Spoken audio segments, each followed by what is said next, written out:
대부분의 성형외과 전문의들이 열심히 공부하고 발표하고 하는 나라가 많지 않은 것 같아요. 우리나라 수준이 굉장히 높은 수준에 어느 정도 올라와 있는 것 같고,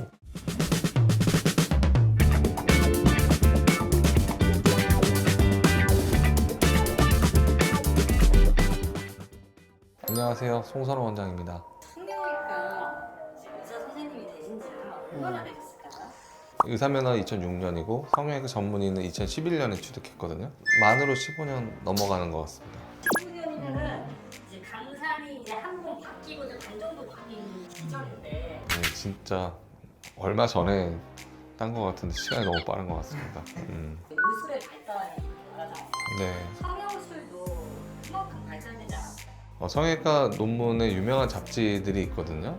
그런데 나오는 논문들만 해도 정말 해마다 무수하게 많이 쏟아져 나오기 때문에, 그리고 이 성형외과 교과서라고 하는 공부하는 이 책이 8권이 있는데 전반적인 내용이나 중요한 부분들도 업데이트가 계속 되고 있습니다. 우리가 전문의가 됐다고 수술을 굉장히 많이 했다고 배움이나 공부를 멈출 수가 없는 게, 실제로 수술 방법이 많이 바뀌지 않더라도 이 방법에 대한 생각이나 컨셉이나 또 다른 측면에서의 논의가 되는 과정들도 많기 때문에 성형외과 전문 선생님들이 계속 공부를 할 수밖에 없는 환경인 것 같아요.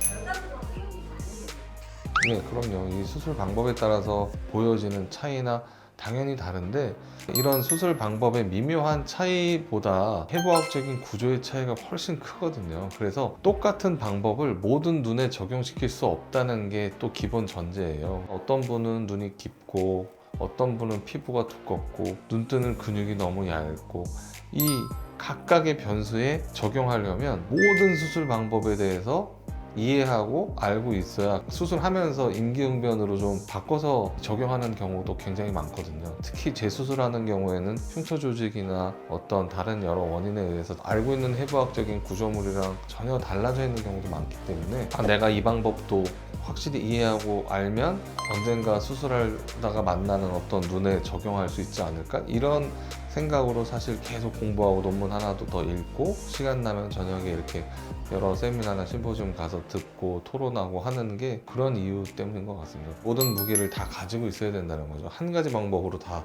똑같이 수술할 수 없기 때문에.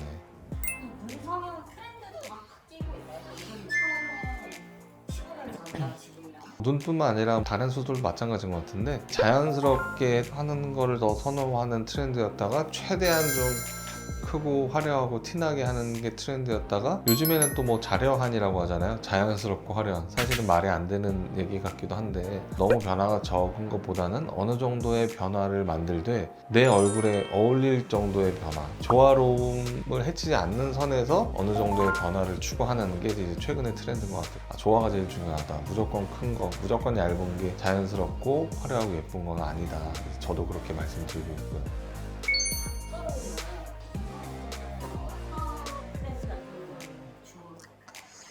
하나하나 점점 획일화된 제품보다는 내가 원하는 방향, 디자인, 뭐 색깔을 선택할 수 있는 트렌드로 많이 바뀌고 있고 바뀌었잖아요. 저는 성형도 마찬가지인 것 같아요. 제가 생각하는 앞으로의 트렌드는 점점 이제 획일화된 방향보다는 수술 후 원하는 결과에 최대한 맞게, 남자분이니까 쌍꺼풀 얇게, 여자분이니까 최대한 좀 크게, 이렇게 수술을 하면 맞지 않는다는 거죠. 미의 기준도 뭐 예쁜 눈의 기준도 수술 후에 원하는 모양도 제각각일 거기 때문에 맞춤 성형이라고 하면 될까요? 원하시는 방향과 모양대로 맞춰서 이 수술을 하는 시대로 점점 바뀌고 있는 것 같습니다. 가능하지 않은 것도 많죠. 더 작고 안 예쁜 눈 사진을 보여주면서 이렇게 해달라고 말씀하시는 분도 있는데, 가능한 선에서는 맞춰드리지만 어디까지 가능하고 가능하지 않다면 왜 가능하지 않고 왜 그게 더 안 예쁜지 같이 이제 의견을 나누고 맞춰가는 과정이 이제 상담 과정이라고 생각합니다.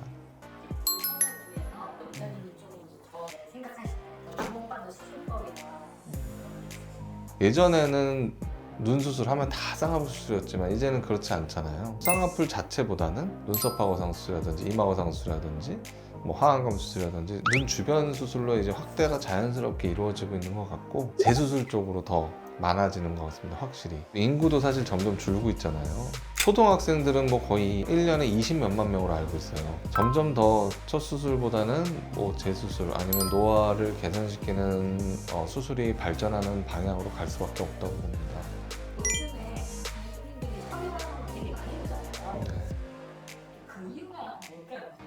이 인구 대비 성형외과 전문의 숫자가 우리나라가 많은 편이에요. 성형외과 전문의가 없거나 굉장히 적은 나라도 많고요. 외국학교를 다녀보면 우리나라가 굉장히 수준이 높습니다. 공부도 많이 하시고 전체적으로 이렇게 대부분의 성형외과 전문의들이 열심히 공부하고 발표하고 하는 나라가 많지 않은 것 같아요. 제가 다녀보면. 그래서 일단 수준이 높다. 그럼 수준이 왜 높을까? 쌍꺼풀이 없고 코가 낮고 우리가 일단 미의 기준이 좀 서구화되어 있는 거. 우리나라는 눈 수술이 1등이지만 당연히 뭐 미국이나 유럽 같은 경우는 눈 수술이 1등 수술이 아니에요. 체형 쪽의 수술을 더 많이 한단 말이죠. 그리고 뭐 코 수술도 줄이는 수술을 굉장히 많이 합니다. 우리는 코를 높이는 수술을 많이 하지만 우리나라 성형외과 선생님들이 공부도 많이 하고 수술도 많이 하다 보니까 병원도 경쟁이 치열하거든요. 그러다 보니까 계속 발전이 더 많이 된 것 같아요. 지금까지 세계에 이제 다녀보면 우리나라 수준이 굉장히 높은 수준에 어느 정도 올라와 있는 것 같고 상대적으로 수술 비용이 선진국보다 좀 저렴한 것도 있고요. 또 우리